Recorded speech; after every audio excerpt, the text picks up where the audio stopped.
Hello, everyone. Today is June the 17th, 2013.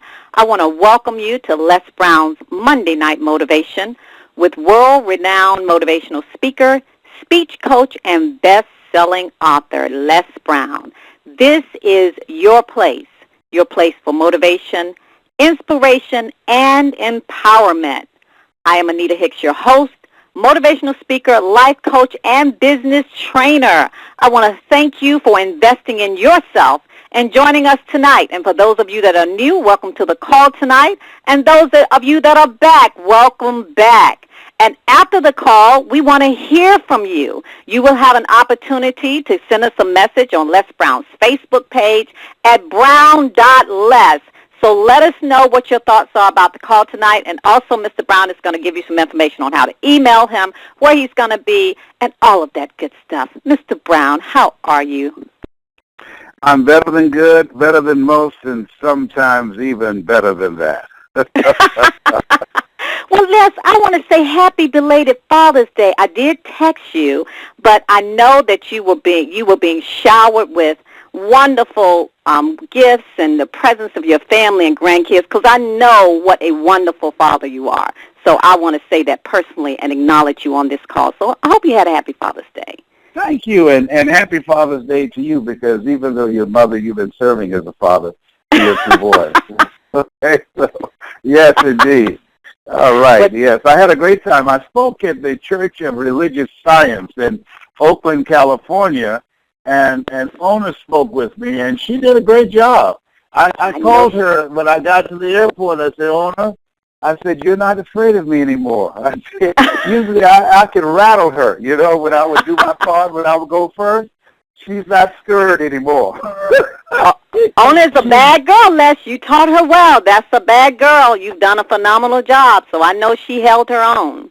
Yeah, she held her own and some. She did it. I was impressed. I had to bring it from down deep. Well, I'm going to put the call on mute because we're all ready. Thank you so much. I want to thank all of you for being on this call. This call is it's really a call. I want you to think about your goals. I want you to think about your life. I've been in a reflective mode. I was in Oakland, California, and had the opportunity to speak for a very good friend of mine, Reverend E. Reverend E, she has had the Church of Religious Science there in Oakland, California for over 30 years, and she was kind enough to have me come in to speak, and my daughter, Ona, we shared the platform together and had just an incredible experience, and the people from the church, they showed tremendous response. I want to, and we're going to do a 7-week series there. I've got to get the dates and determine when I'm going to do that. I'm going to be in Raleigh, North Carolina next Tuesday speaking on a major motivational event that's being sponsored by Success Resources. I'm here in New York now, and I'm going to be speaking at the Brooklyn Marriott. Lorraine Brown Watkins is sponsoring an event at the Brooklyn Marriott, and the reception is at 6 o'clock. It's been a long time since I've done this type of event in New York, and so I'm excited about speaking in Brooklyn. I'm here already. And I had a dinner with a friend of mine, Kelly. I had not seen her for a while, Kelly, and she brought 3 friends with her. And I want you to think about your goals and dreams, and I'm going to give you an assignment today. I'm going to give you an assignment. I want you to write this down. The Age of Social Transformation. The Age of Social Transformation. It's by Peter Drucker.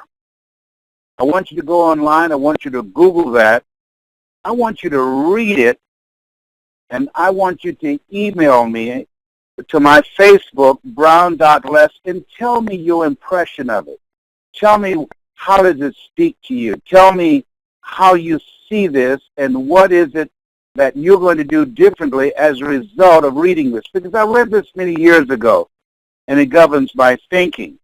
And today, while I was having dinner, just coming upstairs to do the call with you, I heard a conversation Lydia had with her brother.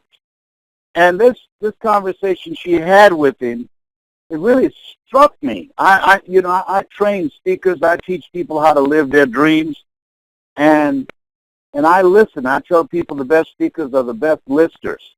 I went to my 50th anniversary of the class reunion of the class of 1963 at Booker T. Washington High School in Miami, and I was looking at a wall of pictures.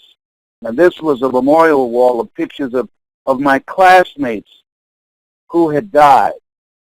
And I was shocked as I looked at all of those pictures, probably over half the class gone. And it just hit me. It just dawned on me. I remember I was at an event in Las Vegas, and my former wife, Gladys Knight, we were there, and Frank Sinatra was there. And he said something that grabbed me. He said, live each day as if it were your last, because one day it will be. And as I looked at those pictures, I was thinking about the fact that one day somebody's going to be looking and say, look at Les. You're not going to be all good. Nobody has figured out how to get out of here alive. You got to die to live here. And so one of the things that I'm doing, and I suggest that you do, and I want you to write this down, protect your time. As you think about your goals and your dreams, I'm going to start coaching and working with people personally who are serious, who want to reach their goals and dreams. I want to start working personally, one-on-one, with people who are serious about learning how to tell their story, want to master the art, because most people are not serious. And at this stage of my life as a two-time cancer conqueror, I'm watching my time. I'm very selective. I'm here for Lorraine Watkins Brown, but trust me on this. Had it not been for her, a very good friend, a person that I love and admire, I wouldn't be here, because I have a select number of people that I work with that I know that's serious. You know, Stacey N.C. Grant, she's here. I know she's serious. Kathleen Williams, she's here. I know she's serious. So I work with them. You got to have friends that you know that are serious. Ed Blunt. You want to work with people that are serious. Let me tell you what Lydia said to her brother. She said, and she was saying this to encourage him, saying this to cause him to wake up. She said, there's a bell ringing, and this bell is ringing loud. And if you don't hear it, she said, you'll be dumb and stupid. If you don't hear it and start running toward that ship and get on it because it's about to take off, you will be left and you'll never catch up. Trust me on this. I asked her, I said, what made you say that? He was around 18 years old at the time, probably doing what most 18-year-olds do. And she said, because I feel that. And that article, The Age of Social Transformation, when you read this, you're going to get serious. It's serious. When you read that, you're going to separate from people that are not serious. When you read that, you're going to start using your time in a much more effective, strategic way. And so one of the things I'm encouraging you to do, watch your time, who you spend your time with, and start saying no more often. Say no more often, because every time somebody asks you to do something and you say yes, you say no to your agenda, and you're saying yes to their agenda. I want you to keep that in mind. Just start making it a practice to start saying no when people ask you to do something. Just say, you know, I can't do that. I've got a full plate, but if I find a way in which I can do it, I'll get back to you. See, people love for you to get back to them with good news. They don't want you to get back to them with bad news, where you say, well, I said yes, but then I'm looking at all the things I've got to do. I got too many irons in the fire. I can't do it. So you want to begin to look at your life in a special kind of way and start valuing yourself and valuing your time. There are a lot of people who will say yes when somebody calls them tonight and say, are you going to see the playoffs tonight? They're going to say yes. You're going to see Scandal? Yes. But there are a few people going to get phone calls and say, are you working on your dream tonight? How can we collaborate and work together and make some things happen? Very few people get those kind of calls. So I'm suggesting to you that you're different. You're on this call with me tonight because everything that I represent and the work that I've been doing for over 4 decades, The message that I speak, that's already a part of you. And you said yes to this telephone call because you know you've got something special. You know you have greatness within you. You know that you have some goals that you want to achieve. And so you're looking for something. And part of what you will look for and what you're going to get is validation of that which you already know in your heart of hearts. Now here's something else. That Lydia was right. There's a bell ringing. And a lot of people can't hear it because it's drowned out from the cheers for the Spurs and the Miami Heat. A lot of people can't hear it because it's overshadowed by the exciting episodes of Scandal and other various programs. A lot of people can't hear it because they're caught up in the distractions of life. And I suggest to you that your life is special, that life is God's gift to you, and how you live your life is your gift to God. Now here's something else. I want you to start thinking from a place of being resourceful. You know, they teach us in school reading, writing, and arithmetic. But they also need to teach reading, writing, arithmetic, and resourcefulness. Lorraine called me, and she was shocked. Guy called her, and he said, I heard Les Brown is coming to the Brooklyn Marriott. I sure would like to see him. It's been over a year since I've had a job, and I like to see Les. And after he finished telling her his sob story, she said, you know what? I'm going to gift you. I'm going to let you come free. She said, will you be there? Here's what he said. He said, I'm going to try and see what I can pull together because I don't have any money on my Metro card. Now, let me share something with you, ladies and gentlemen, for those of you that don't know. Metro cards, that you can put $2 or $3 on there. You can ride anywhere in New York. But let's say $20. Let me tell you something. If somebody had a message that can change my life, I'll run and jump over the turnstile because I know the security guards are not in shape and they're not hungry enough and determined enough to catch me before I can get on one of those trains. I left Miami. My mother was suffering from breast cancer. I didn't have a dime. I spent every dime I had to keep her alive. Most people don't know 95% of the people who suffer from breast cancer, who have had bankruptcy, did so because of medical expenses. And my mother was suffering from breast cancer. And I heard about an opportunity. I went to a meeting I wasn't even invited, a guy named Ed Foreman who had a company called Executive Development. And I saw him. And he said, speaking to the audience, he said, I'm in a business that you can become a millionaire accidentally. Now, mind you, I just left Ohio, resigned from the Ohio legislature. I was generating around $80,000 to $100,000 a year, walked away from all of that, no college education, to start all over again to take care of my mother because I was not going to allow my brothers and sisters to put her in a nursing home because she could no longer take care of herself. And I said, if one woman can raise 7 children who could not take care of themselves, at least we as grown people can take care of this one woman. And if you won't do it, I will do it. And I can tell you, one sickness can wipe out a fortune. One sickness. And I was looking for something. I was looking for something that will allow me to be able to earn enough money to be able to take care of my mother, be there for her. And part of what I did, I was selling the Dick Gregory Bahamian diet. I was doing every multi-level marketing scheme that came below. There was Amway. I sold Mary Kay. I used to have Mary Kay parties. Let me tell you something up in here. I was resourceful. I've done Herbalife, you name them, I did them. I was resourceful.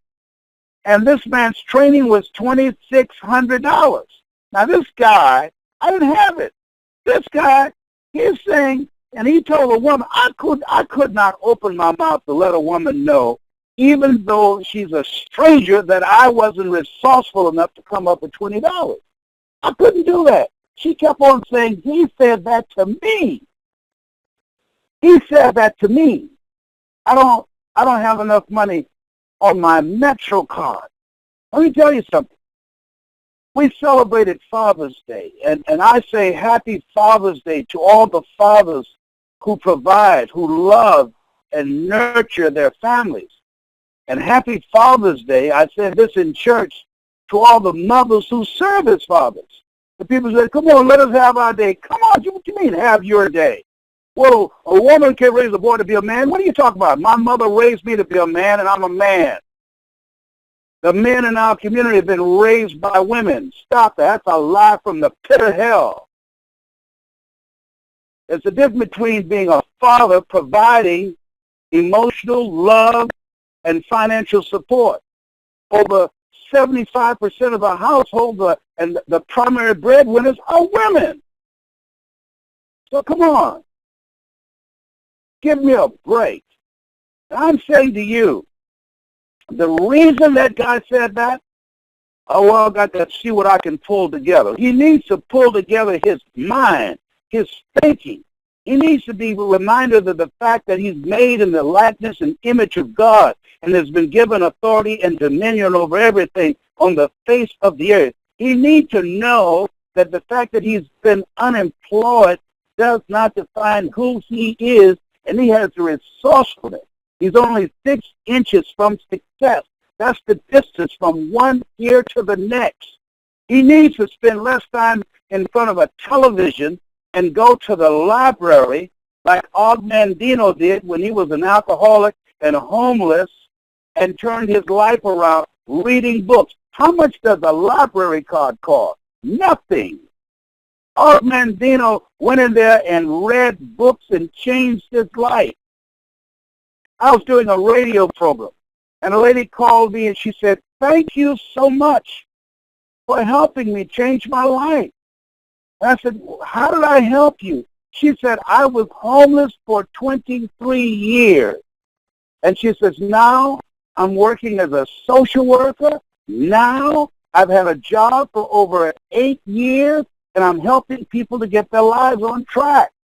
I said, what was the day that changed your life?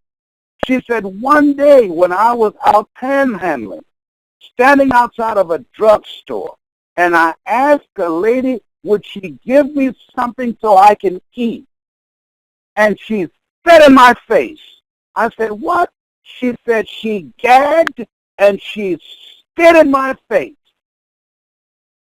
and walked away. She said she was shocked. She said she wished she could find that woman today to say thank you. I said, why?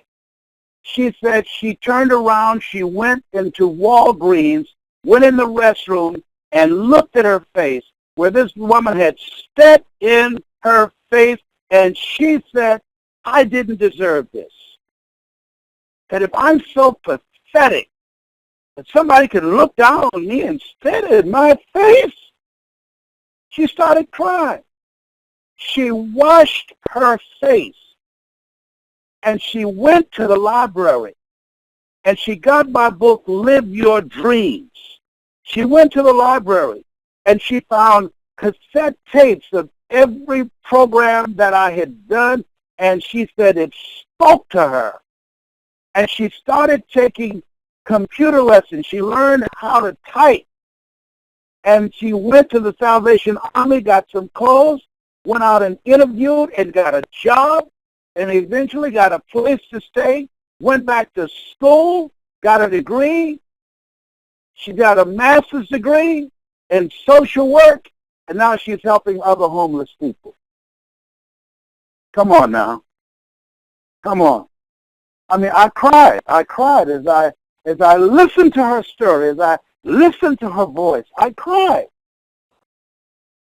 She said, what is it that could cause this woman to look at me and spit in my face? She said, at that time I was outraged, but I would thank her today because of what she did. She spit in my face and turned my life around. There's a bell ringing that a lot of people don't hear. A bell ringing that says there's no such thing as job security. A bell ringing that says the day where you can go to college and graduate and find a job and work 40 hours a week for 40 years, that day is gone. A bell ringing that says it doesn't matter how good you are, your job can be outsourced. You can be replaced with an app. There's a bell ringing that says you got to stay ahead of technology. That one day, somebody's sitting in a room looking at the figures, and the more money you make, the bigger the target is on your back. There's just a number of days before they come to you and say, we're going in another direction, and say, we have sold the company, and they don't need your services anymore. There's a bell ringing that says you've got to be on the cutting edge. You've got to have your own back. You've got to get a hold of yourself. You've got to prepare yourself. You've got to develop yourself. You've got to stay ahead of the game. There's a bell ringing that requires that you pay attention, that you wake up and smell the coffee, that you be selective of the relationships that you have surrounding you, that you look at yourself and look at your goals and look at your dreams and ask yourself, what do I want? And that there must be a willingness on your part to do whatever is required to make those things happen. A bell ringing that says that you must be goal-oriented. You've got to know where you're going. There's a bell ringing that says you want to be selective of your relationships. There are two types of relationships, nourishing relationships and toxic relationships. Most people are toxic. Most people have to think about, let me see what I can pull together to come up with $20 or $3 or $10. Most people are operating out of a mindset of mediocrity because they are not growing. They're not developing themselves. They have a limited vision of themselves. They're suffering from possibility blindness. They're caught up in the distractions of life. They're addicted to powerlessness, addicted to being powerless. They see themselves as being victims. They don't know who they are. And if you're around them, it will affect you. If you're around them, it will contaminate your spirit. If you're around them, it will compromise your power. It's a bell ringing. A ship is leaving. And only a few are going to catch it. Only a few will wake up and hear what's happening. Only a few will turn off the television and turn up their lives. Only a few will come out the stands and say, I don't want to be a spectator.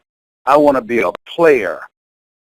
Only a few will say, I want to write my own ticket. I want to be my own boss. I want to create something out of my spirit. Only a few will understand the words of John H. Johnson of Ebony Magazine, who wrote the book Making It Against All Odds, who said there's no defense against an excellence that beats a pressing public need. It's a bell ringing for people that are hungry, people that are resourceful, people that are disciplined. A bell ringing for people who have dreams and goals and vision and ambition and unstoppable. There's a bell ringing, and few there be that will hear it because they're caught up in the noise of life. Yeah, they're trifling. They're thrown in the towel.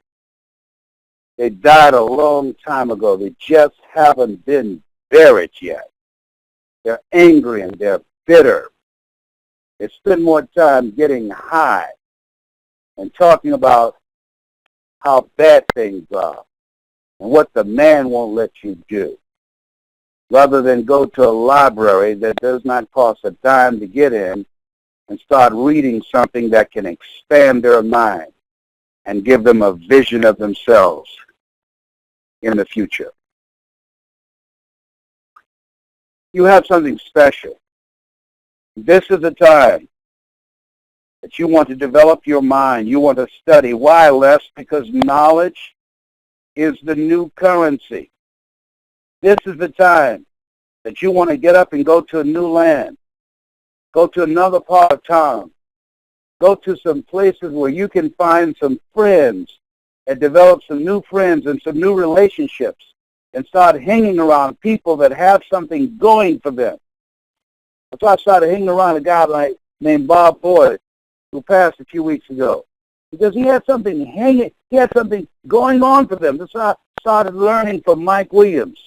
He had something going for him. He was intelligent. I loved to hear him speak. And wherever he showed up, they called him Treetop because his afro was so big. I showed up, and I sat there, and I was hanging on every word, admiring him because he had something I wanted. So you want to be in relationship with people who can see what you can't see. You want to be in relationship with people who are doing what it is you want to do. You want to be around people that's achieving and making things happen and developing themselves and growing and stretching, and that will hold you accountable. Yeah. The bell ringing. That's alerting you to the fact that you have something special. You have greatness within you, and to prove it, God chose you out of 400 million sperm. There's something in you. That's why you're listening to me. There's something in you that wants to express, that wants to come out. There's something in you that you are supposed to do. There's a mission, there are gifts, there are dreams, there are talents in you. That's why you're listening. That's why you're listening. Yeah. There's a bell ringing. And you heard it a long time ago. And you know it's time to not give yourself a pass, to let go all the excuses for playing small. A bell ringing that says you don't have forever. Aurelia said, stop living like you have 1,000 years to live. You have something special. You have greatness within you. I got a call from Lorraine Brown Watkins who said she got people coming in from Chicago, from Virginia, people coming from many places to the Brooklyn Marriott tomorrow night at 7 o'clock. I'm early here eating hot pepper with a fork. I can't wait to see them tomorrow. This is one of the special places that I love. Can't wait to go back to Oakland, Reverend E's church. We're going to do a 7-week series there. And I'm looking. I know that there's some of you listening to me right now. You know who you are. You know who you are. I'm supposed to work with you. You know who you are. We're supposed to have a closer relationship. You know who you are. I'm supposed to coach you. You know who you are because you can feel me in your heart. You know who you are. And I don't know you. I know you can't sneak up on me. I know the pigeons. I see them every day. But I know there's something that happens. I met someone today, and I knew I was in the presence of greatness. I knew it when they sat down at the table with me. Lydia and Rashad, I knew. When Kelly Hill brought them to dinner, and Ray, that I was in the presence of greatness. People have a vision to make a difference in life. They want to make their mark. I suggest to you, find someone that you can be a protege to, like I did with Mike Williams. Find someone who can see what you can't see and be mentored like Mike Williams did for me. Find someone that can take you to a place within yourself that you can't go by yourself, that can see what you can't see because you can't see the picture when you're in the frame. Find someone that can help you hear the bell that's ringing, calling on you to bring out your greatness. That's my story, and I'm sticking to it. I want to see you tomorrow night at the Brooklyn Marriott. Those of you that are in this area, if you have friends in this area, call them, or friends you know that need to be here, call them and let them know. When I heard Ed Foreman, I caught a Greyhound bus because I didn't have the money, but I was resourceful. I had bid with card games. I was running Boston's after Boston's and raised money, selling slices of my mother's sweet potato pie, and she fixed me some marinated frog legs. And I went from Miami, Florida to Dallas, Texas on a Greyhound bus. trading frog legs for pork chop sandwiches. It's fish sandwiches. These weren't sandwiches, these were sandwiches. Who'd have thought? In pursuit of a dream to take care of my mother. Who'd have thought? In pursuit of a dream to buy her a home, and I bought her 4 different homes. Who would have thought? Because I was resourceful, because I didn't let the distance stop me, or the $2,600 stop me for a 2.5-day training to teach me something I didn't know, that it would lead to my traveling around the world and changing millions of people's lives. Don't you underestimate you. Don't you judge yourself based upon where you are in your circumstances or your bank account being empty. Don't you judge yourself because you're sleeping in somebody's basement or on somebody's couch or sleeping in your car, as I did on many occasions. Judge not according to appearances. Judge not according to appearances, but righteous judgment. You've got greatness in you. I'd like for you to go and to Google The Age of Social Transformation and download that, read it, and email me. I want to hear your comments on my Facebook, brown.les, the one with over 100,000 likes, brown.les. I want your comments. I want to hear from you. And I look forward for those of you that are hungry that can hear the bell at the Brooklyn Marriott. I look forward to seeing you tomorrow. Nita Boo? Les, powerful message tonight. Thank you so much. Now, you've given us all an assignment, and we're supposed to read the book, The Age of Social Transformation. Yeah, it's not a book, it's a report. It's a report by Peter Drucker. It was in the magazine called The Avenue of the Americas magazine, but they can get it just by the title, The Age of Social Transformation. I want you to read that. I want you to do that. And I tell you, it's eye-opening about where things are, and this is what has governed my thinking. People are in a state of shock because of how things have changed so rapidly, and they're going to continue to change. You don't even have to go to the bank to deposit a check. You can take a picture of your check, and it's in your account. Absolutely, yes. Yes, I'm not making this up. Technology. There are places where they used to have hundreds of employees, but because of technology, it has now been outsourced, or technology is doing it. It's a whole different game right now, and it's going to accelerate before the end of this decade. 67% of the jobs in this country will be permanent part-time jobs with no health benefits. I'm going back to Malaysia and Singapore at the end of this month. Then I'm going to Belgium, and then I'm going to South Africa, July the 19th and the 20th. I'll be there with T. Harv Eckert and Robert Kiyosaki in South Africa. And then I'm coming back home, and my goal is to work with people that are serious, because everybody is not serious. Only a few people that are serious. And those are the ones that I want to work with, who are hungry like I have been and am right now. Well, Les, you wrote on your Facebook page about it takes courage. Most people don't have the courage to deal with the emotional consequences. So that's really one of the reasons why people are not taking the necessary action. So it really does take courage. But also, it's a willingness to do what's required. Jesus said, whosoever will, let him come. Most people, I believe this, that particularly in this country, that the world does not consist of the haves and the have-nots. It consists of the wills and the will-nots.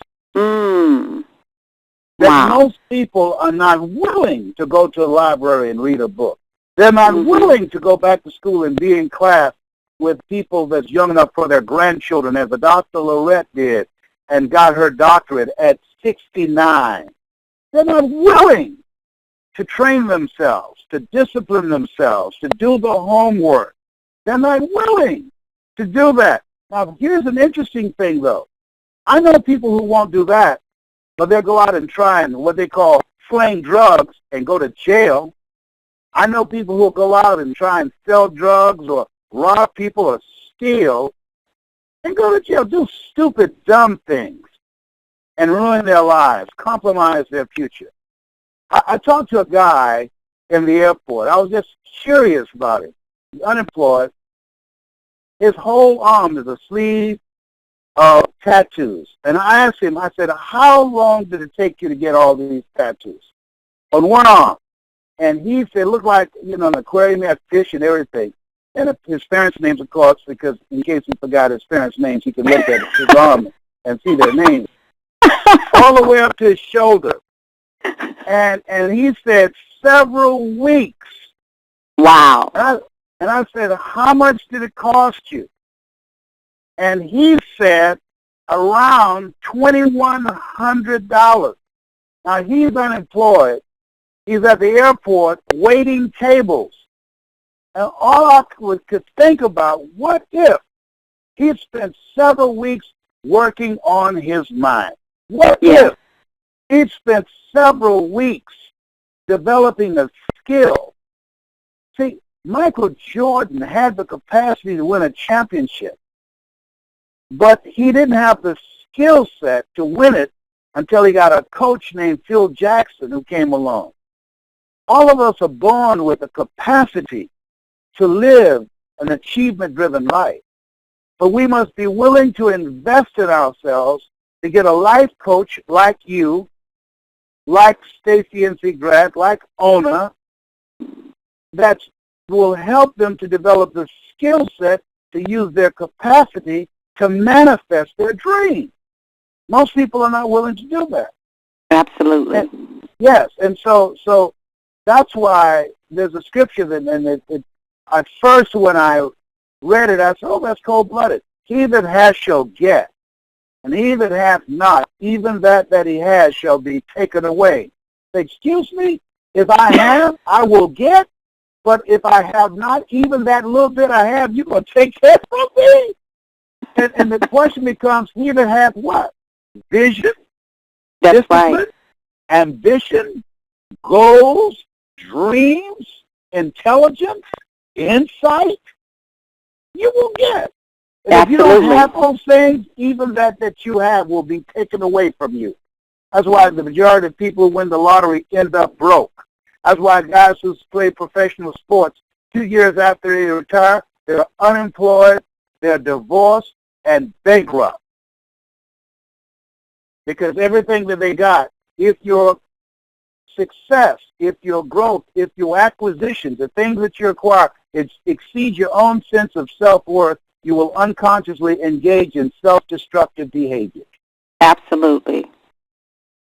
Yes. So I'd like, for those of you that's on this call tonight, I want you to go to my Facebook. I want to hear your comments and read the page that's there today, brown.les. Thank you, Nita. I appreciate you.